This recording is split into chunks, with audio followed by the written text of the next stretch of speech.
یہ قرآن مجید کی مجلس میں جتنے بھی عبادات ہیں، نماز، روزہ، زکوٰۃ اور جتنے بھی عبادات ہیں، ان میں دو عبادت ایسی ہیں کہ کل قیامت کے دن بندوں کی سفارش کریں گے۔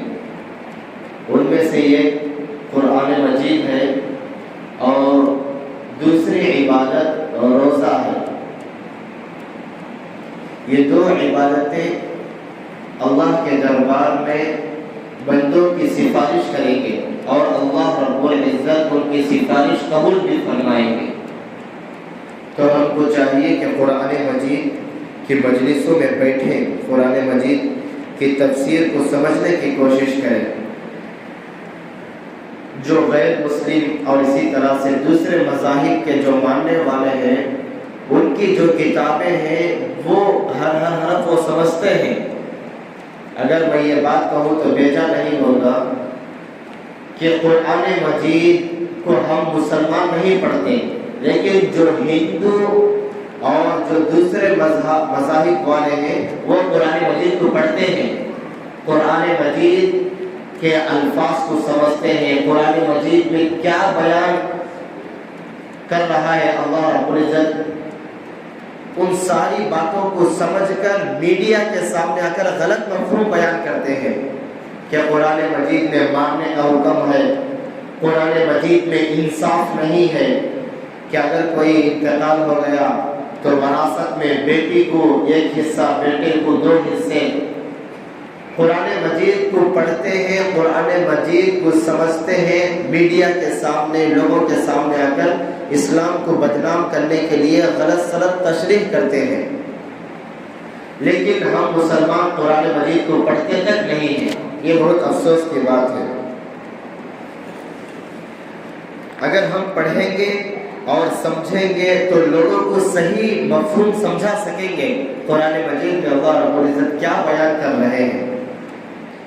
اب وراثت میں بیٹی کا حصہ سنگل اور بیٹے کا ڈبل کیوں ہے؟ یہ ظلم نہیں ہے۔ اگر ہم مطالعہ کریں گے دوسرے مذہب کے کتابوں میں تو بیٹی کا اسلام تو ایک حصہ دیتا ہے، لیکن دوسرے مذاہب چاہے وہ عیسائیت ہو یا یہودیت ہو اور اسی طرح سے جو بھی دوسرے مذاہب ہیں، ان میں کچھ بھی حصہ بیٹیوں کو محروم کر کے رکھ دیے ہیں۔ اگر ہم پڑھیں گے تو اس کا جواب دے سکیں گے۔ ہم قرآن مجید دیکھ کر پڑھنا ہم کو نہیں آتا، افسوس کی بات ہے۔ تو بہرحال قرآن مجید کی مجلس میں بیٹھنا چاہیے، قرآن مجید پڑھنا چاہیے۔ قرآن مجید بنی اسرائیل کا تذکرہ شروع ہوا تھا۔ بنی اسرائیل حضرت یعقوب علیہ السلام کی اولاد میں شمار ہوتی ہے۔ تو اللہ رب العزت نے بنی اسرائیل کے اوپر طرح طرح کی نعمتوں کی بارش فرمائی تھی، طرح طرح کی نعمتوں سے نوازا تھا، لیکن بنی اسرائیل اللہ تعالیٰ کے حکموں کی نافرمانی اور سرکشی کر کے جو نعمتیں اللہ رب العزت نے ان کو عطا فرمائی تھی ان کے ناقدری کر رہے تھے۔ تو جو بنی اسرائیل کی سرکشی ہے ان میں کا ایک قصہ آج بیان ہو رہا ہے۔ وَإِذْ قُلْنَا ادْخُلُوا هَٰذِهِ الْقَرْيَةَ فَكُلُوا مِنْهَا حَيْثُ شِئْتُمْ رَغَدًا وَادْخُلُوا الْبَابَ سُجَّدًا وَقُولُوا حِطَّةٌ نَغْفِرْ لَكُمْ خَطَايَاكُمْ وَسَنَزِيدُ الْمُحْسِنِينَ۔ دیکھیے بنی اسرائیل جب بحر قلزم فرعون کے ظلم سے، فرعون کے